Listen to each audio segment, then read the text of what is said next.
मनोज मुर्गल और स्वागत है आपका स्टडी विद फील में।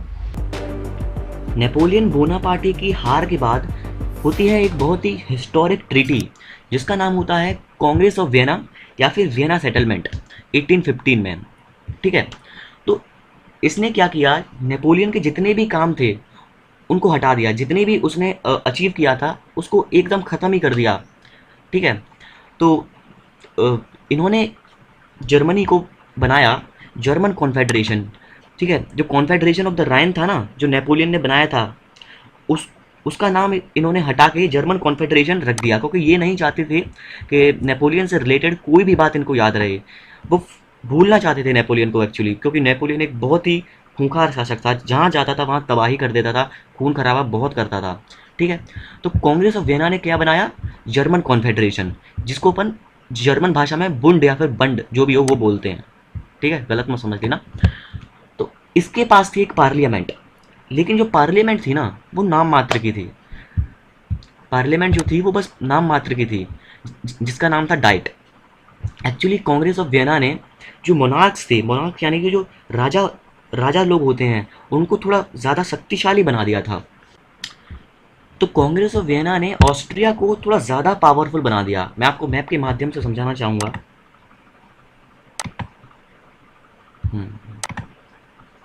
ये आप देख रहे हो, ये है ऑस्ट्रियन एम्पायर, ये है प्रूशियन एम्पायर। ठीक है, तो जर्मन कॉन्फेडरेशन में ये दो बहुत ही बड़ी शक्तियाँ थी, दोनों ही इक्वली पावरफुल थी। कांग्रेस ऑफ वियना ने ऑस्ट्रिया की जो पावर थी वो प्रूशिया से ज़्यादा कर दी। समझ रहे हो, आप इस इक्वेशन को समझो पहले कि ऑस्ट्रिया अभी ज़्यादा पावरफुल है किससे, प्रूशिया से 1815 में।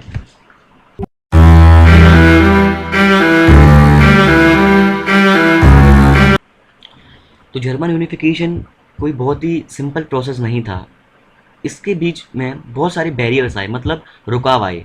रुकाव कौन कौन से थे, जैसे कि ऑस्ट्रिया और प्रूशिया, मैंने आपको बताया दोनों ही इक्वली पावरफुल थे। ऑस्ट्रिया भी चाहता था कि वो जर्मनी पर राज करे, और प्रूशिया भी चाहता था वो भी यूनिफाइड जर्मनी पर राज करे। ठीक है, और जो स्मॉलर स्टेट्स जो थी, मैंने आपको बताया कि 39 स्टेट्स में अपना जर्मनी बटा है, जर्मन कॉन्फेडरेशन अभी। तो 39 में से ऑस्ट्रिया प्रूशिया को अलग कर दोगे तो बचेंगे 37 जो छोटे छोटे राज्य थे, उनको डर था लॉस ऑफ पावर का, कि कहीं उनकी शक्ति खत्म ना हो जाए एक यूनिफाइड जर्मनी में। ठीक है, और एक और बहुत ही बड़ा बैरियर था कि जो western industrial states versus eastern agricultural states. मैं आपको मैप के माध्यम से फिर से समझाऊंगा।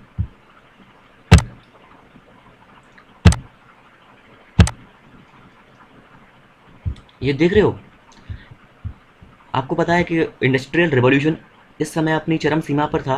तो इधर से यूके से जो इंडस्ट्रियल रिवॉल्यूशन था उसके कारण क्या हो गया, जो वेस्टर्न पार्ट है ना वो तो थोड़ा जल्दी वो हो गया इंडस्ट्रियलाइज, और ये जो पार्ट है, मेरा कर्सर घूम रहा है, सैक्सोनी वाला, बेडन बावरिया वाला, ये वाला जो पार्ट है ना जर्मन कॉन्फेडरेशन का, वो बेसिकली एग्रीकल्चर था, उसकी जो इकोनॉमी थी वो एग्रीकल्चर पर बेस्ड थी। तो ये भी बहुत बड़े डिफरेंस थे जर्मन यूनिफिकेशन को लेकर। अब देखिए, जर्मनी में ज़्यादातर लोग जो हैं वो क्रिश्चियंस थे। कौन थे? क्रिश्चियंस। लेकिन क्रिश्चियनिटी में भी अलग अलग सेक्ट होते हैं, जैसे कि कैथोलिक हो गया, प्रोटेस्टेंट हो गया। तो यहाँ पर लोग एक धर्म को भी फॉलो नहीं करते थे। ऑस्ट्रिया में अलग धर्म फॉलो होता था और प्रूशिया में अलग धर्म फॉलो होता था, लेकिन था एक क्रिश्चियनिटी, लेकिन अलग अलग सेक्ट थे।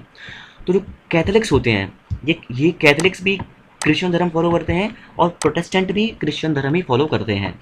बट जो कैथोलिक्स थे ना, इनका मानना था Catholics accept Bible and Pope. ये बाइबल जिनकी होली बुक है उसको भी मानते थे, और ये पोप को बहुत रेस्पेक्ट करते थे। ये बहुत ही इंपॉर्टेंट पॉइंट है। पोप इनके, ये बोलते थे कि जो पोप है ना, पोप जो कि रोम में बैठते हैं, वो ईसा मसीहा का रूप है। लेकिन प्रोटेस्टेंट जो थे वो बोलते थे कि जो बाइबल है ना वो अकेले ही सफिशेंट है, बाइबल सबकी एक होली बुक है।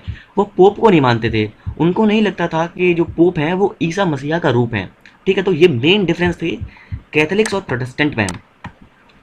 जैसा कि आपको बताया कि 1618 से लेकर 1638 तक 30 साल का समय है ये। इसमें एक बहुत ही खूनी लड़ाइयाँ चली यूरोप में, जिसको बोला गया reformation. Catholic church should be change, Catholic church और प्रोटेस्टेंट चर्च के बीच में 30 साल में बहुत लड़ाइयाँ चली धर्म को लेके। जर्मनी का जो नॉर्दर्न हिस्सा था ना, मेनली प्रूशिया की बात कर रहा हूँ, वो प्रोटेस्टेंट था। और जो सदर्न जर्मनी था, मतलब मैं ऑस्ट्रिया की बात कर रहा हूँ, वो कैथोलिक था। मैं आपको मैप के माध्यम से समझाऊंगा। अगेन ये रहा मैप। तो आप देख रहे हो, ये जो प्रूशिया है ना, ये तो फॉलो करता था प्रोटेस्टेंट को। और जो ऑस्ट्रिया है, इनका मानना था कि बाइबल और पोप दोनों ही हैं, यानी कि ऑस्ट्रिया के जो लोग थे वो कैथोलिक थे। तो प्रोटेस्टेंट जो हैं वो नई विचारधारा वाले लोग थे। प्रोटेस्टेंट एक कोई बहुत ही नया सेक्ट नहीं था।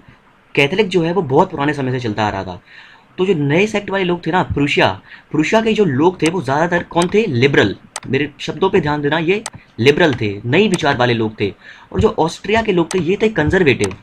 कंजर्वेटिव मतलब रूढ़िवादी सोच, वही तकियानों की पुरानी सोच कि राजाओं का होना जरूरी है, मोनार्की का होना जरूरी है ना। इंस्टीट्यूशंस पे बहुत दबाव डालते थे कंजर्वेटिव लोग। मैं आपको और समझाऊंगा। अब जो प्रूशिया है ना, प्रूशिया ये था लिबरल और ऑस्ट्रिया था कंजर्वेटिव। आप सोच सकते हो कि प्रूशिया लिबरल क्यों था? क्योंकि यूके से प्रूशिया का जो डिस्टेंस है वो बहुत ही कम है। यूके से इंडस्ट्रियलाइजेशन बहुत ही जल्दी जल्दी आ रहा था यूरोप के अन्य भागों में। तो प्रूशिया जल्दी अपने आप को मॉडर्नाइज कर गया, इंडस्ट्रियलाइज कर गया। मिलिट्री प्रूशिया की बहुत ताकतवर थी एज कम्पेयर टू ऑस्ट्रिया। ठीक है, तो ये प्रूशिया को बहुत बड़ा फ़ायदा मिला अपनी जियोग्राफिकल पोजीशन का। तो जैसा कि आप देख सकते हैं, ये है एक लिबरल महिला या फिर लेडी, और ये है एक कंजर्वेटिव महिला। आपको ड्रेसिंग स्टाइल से ही पता पड़ रहा होगा कि कंजर्वेटिव जो लोग होते हैं वो थोड़े रूढ़िवादी होते हैं, थोड़ी पुरानी सोच के, तकियानुकी सोच के होते हैं। और जो लिबरल लोग जो होते हैं वो थोड़ी आधुनिक सोच। अब लिबरल लोग सही हैं, कंजर्वेटिव लोग सही हैं, ये एक बहुत ही बड़ा और कंट्रोवर्शियल टॉपिक है। इसके ऊपर हम कभी और बात करेंगे। लेकिन समय टाइम टाइम टू टाइम, समय से लेकर समय तक, मतलब समय समय पर ये जो कंजर्वेटिव और लिबरल के जो आइडियाज़ थे वो चेंज होते रहते थे। इस बात को आपको समझना पड़ेगा। उस समय के जो कंजर्वेटिव थे और अभी 21st सेंचुरी के जो कंजर्वेटिव हैं, उनमें ज़मीन आसमान का फ़र्क है, उनकी सोच में ज़मीन आसमान का फ़र्क है। उस समय के लिबरल अलग विचारधारा रखते थे और इस समय के जो लिबरल हैं वो कुछ अलग ही विचारधारा रखते हैं। तो जैसा कि आप देख रहे हो कि जर्मनी को एक करना कोई बहुत ही आसान काम नहीं था, क्योंकि इतने सारे डिफरेंसेस थे नॉर्दर्न स्टेट्स और सदर्न स्टेट्स में, कि इसको यूनिफाई करना नेक्स्ट टू इम्पॉसिबल था। लेकिन एक व्यक्ति आए, लीडर, अगले अगली वीडियो में आपको उनका नाम पता चल जाएगा। ये बहुत ही तगड़े व्यक्ति थे। इन्होंने कसम खा ली कि मैं जर्मनी को एक करके ही मानूंगा, वो भी विद प्रूशियन डोमिनेंस, और प्रूशिया को इसमें मेन शक्ति बनाऊंगा। बहुत ही डिप्लोमेटिक आदमी थे। अगली वीडियो में आपको उनका नाम पता पड़ेगा। जैसे मैं आपको बता देता हूँ, उनका नाम था ऑट्टो वॉन बिस्मार्क। अगली वीडियो में हम उनके बारे में बहुत ही अच्छी से चर्चा करेंगे। ठीक है, तो इतने सारे डिफरेंसेस होने के बावजूद आप सोचिए एक आदमी ने किस तरह जर्मनी को एक किया होगा। बहुत ही डिफिकल्ट प्रोसेस रहा ये, बहुत ही खूनी भी। लेकिन जर्मन कॉन्फेडरेशन के लिए प्लस पॉइंट क्या था? प्लस पॉइंट ये था कि यहाँ पर जो लोग थे वो ज़्यादातर जर्मन भाषा बोलते थे, मोस्टली जर्मन भाषा। और आपको पता है कि 19th सेंचुरी में यूरोप जो था, यूरोप के अलग अलग देश थे, वो भाषा के आधार पर बन रहे थे। ठीक है, तो इसी प्रकार जर्मन में हम लोग जर्मनी भाषा बोलते हैं, मतलब सॉरी, जर्मनी में हम लोग जर्मन भाषा बोलते हैं। भाषा के आधार पर हम जर्मनी को एक करेंगे। ओके, मैं आपको मैप पे थ्रू और समझाता हूँ। ये जो प्रूशिया था ना, प्रूशिया ये तो कम्प्लीटली जर्मन भाषा बोलता था। लेकिन जो ऑस्ट्रिया देख रहे हो, यहाँ पर भी बहुत ज़्यादा डिफरेंसेस थे। भाषा एक ही थी जर्मनी, बट उसके डायलेक्ट में डिफरेंसेस था, बोलने में डिफरेंस था। ठीक है, तो बस यही याद रखना आप कि हम लोग जर्मनी को उसके भाषा के आधार पर एकत्रित करेंगे, भाषा के आधार पर उसको यूनिफाई करेंगे।